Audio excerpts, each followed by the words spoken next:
ক্ষমতাচ্যুত আওয়ামী লীগ সরকারের সাবেক পরিবেশ ও বনমন্ত্রী সাবের হোসেন চৌধুরীর সঙ্গে সম্প্রতি ৩ দেশের রাষ্ট্রদূতের বৈঠক নিয়ে রাজনীতির মাঠে শুরু হয় নতুন আলোচনা।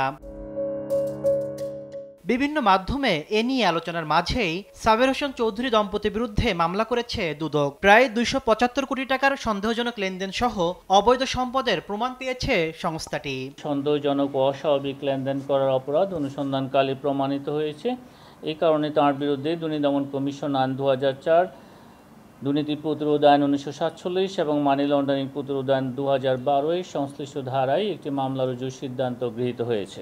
এদিকে রাজশাহীতে রেলওয়ের প্রায় ২.৫ কোটি টাকা আত্মসাতের অভিযোগে সাবেক ও বর্তমান ১৮ জন কর্মকর্তার বিরুদ্ধে মামলা হয়েছে। পণ্য ক্রয়ের ক্ষেত্রে প্রাক্কলন কমিটি থেকে বাজার দর যাচাই না করে উদ্দেশ্য প্রণোদিতভাবে প্রকৃত মূল্যের চেয়ে কোনো ক্ষেত্রে ৩৩ গুণ পর্যন্ত দর নির্ধারণ করে দরপত্র আহ্বানপূর্বক মূল্যায়ন কমিটি, অনুমোদনকারী কর্মকর্তা এবং ঠিকাদারের সহায়তায় ২,১৮,০০,০০০ টাকারও বেশি অর্থ আত্মসাৎ করার অপরাধে এদিন ৪ কোটি টাকার অবৈধ সম্পদ অর্জনের অভিযোগে পুলিশের সাবেক এএসপি জিয়াউর রহমানের বিরুদ্ধে মামলা করেছে দুদক।